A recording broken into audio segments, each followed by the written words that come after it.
Like and subscribe and click the bell icon to get new video updates.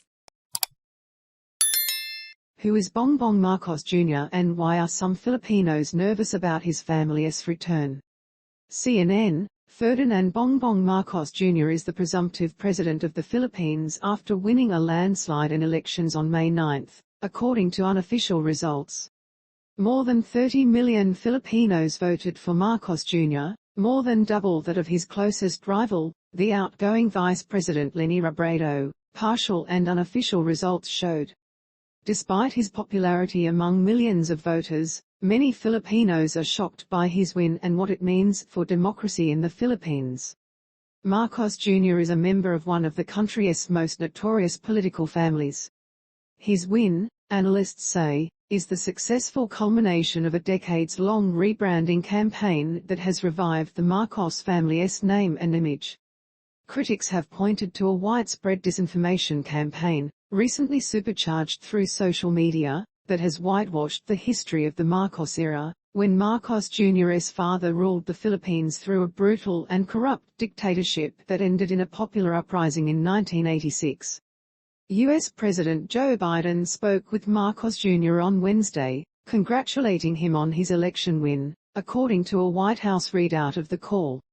President Biden underscored that he looks forward to working with the president-elect to continue strengthening the U.S.-Philippine alliance, while expanding bilateral cooperation on a wide range of issues, including the fight against COVID-19, addressing the climate crisis, promoting broad-based economic growth, and respect for human rights, said the readout. China's President Xi Jinping also congratulated Marcos Jr., saying the two countries would stand together through thick and thin, according to state media Xinhua. The bilateral relationship has frayed recently over dueling claims to areas of the South China Sea, though Marcos Jr. has been building a rapport with the Chinese ambassador in recent months.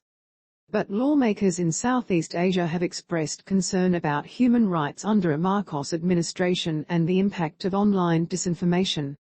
The generalized spread of disinformation has created an environment which has made it difficult for many voters to make informed decisions at the polling station, said Charles Santiago, a Malaysian lawmaker and chairperson of the ASEAN Parliamentarians for Human Rights.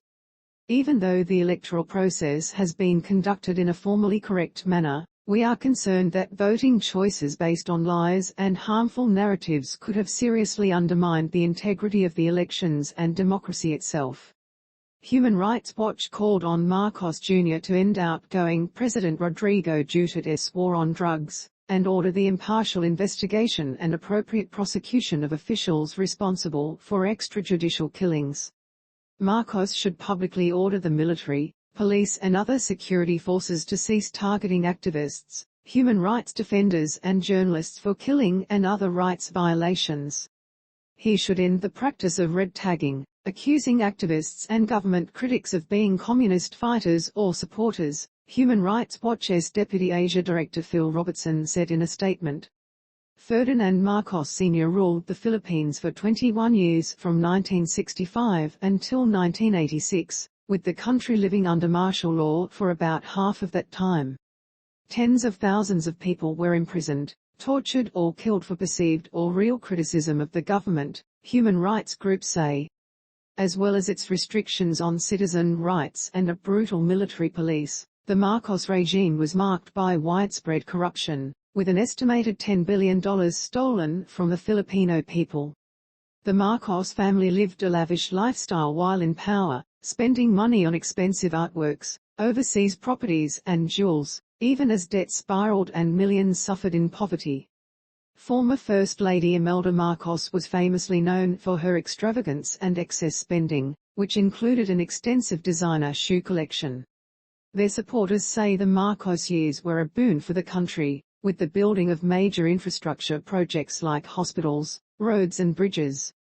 Critics say those projects were built on the back of widespread corruption, foreign loans and ballooning debt. Funds from institutions such as the World Bank disappeared, with the average Filipino not reaping any benefits. Lucrative building contracts went to friends and family. Marcos Jr. has not acknowledged the abuses committed during his father's dictatorship, and the family have repeatedly denied using state funds for their own use. But analysts say the Marcos son benefited from that ill-gotten wealth. "My parents would never let us forget, this is not yours, this is from the people. Everything we have, all the advantages we have gained, any the successes, and any comfort or privilege we enjoy comes from the people," he said in a recent